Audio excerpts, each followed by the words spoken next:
This afternoon's downpour created a big mess in part of the Northland. Streets rapidly filled with water, and in the area of Northwest 86th and Amity, some people found themselves cut off by the high water. It went back down just as quickly as it came up, leaving behind quite a mess. KMBC 9's Dan Weinbaum is live there tonight. Dan?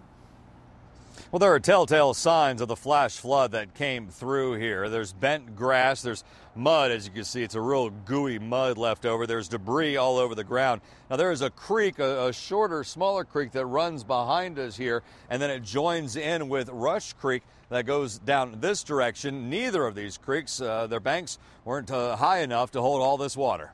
To say it poured in this part of the Northland is a bit of an understatement. Whoa. You couldn't see nothing. The wind was just whipping everywhere, and the rain was coming down sideways, like just walls of it, just sideways. So much rain fell so fast and so hard, the creek that flows south into Weatherby Lake just couldn't take it. We look at the water over the road here, and all that runoff tore down Amity Road just north of the Berry Road Bridge. It rose fast, moved faster, and stranded some folk in the parking lot of the Amity Woods Nature Park. Rescuers donned gear just in case a high water rescue is needed. But the folks waited in their cars, the water began to recede, and they walked out.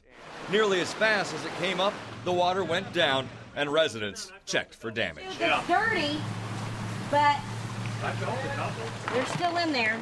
That water was crystal clear. It was crystal clear before it. Now the koi pond is filthy. So is nearly everything else the floodwaters covered. It's just muddy. So that creek came up and literally came across their backyard. Missy Cartwright has lived near this spot for 12 years.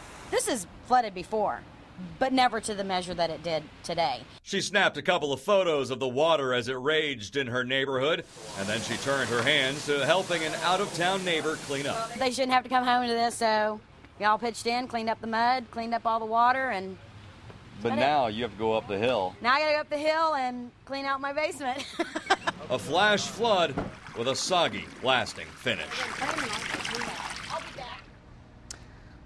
Now, we're just north of the Berry Road Bridge construction. That bridge has been closed for several years. Besides the new bridge that's going to be coming in this summer, there's supposed to be improved drainage structures to keep flooding like this from possibly happening again as badly as it did up here. We're live in the Northland. Back to you in the studio. Thank you very much, Dan. One resident told us they measured 4.5 inches in their rain gauge from this afternoon's storm.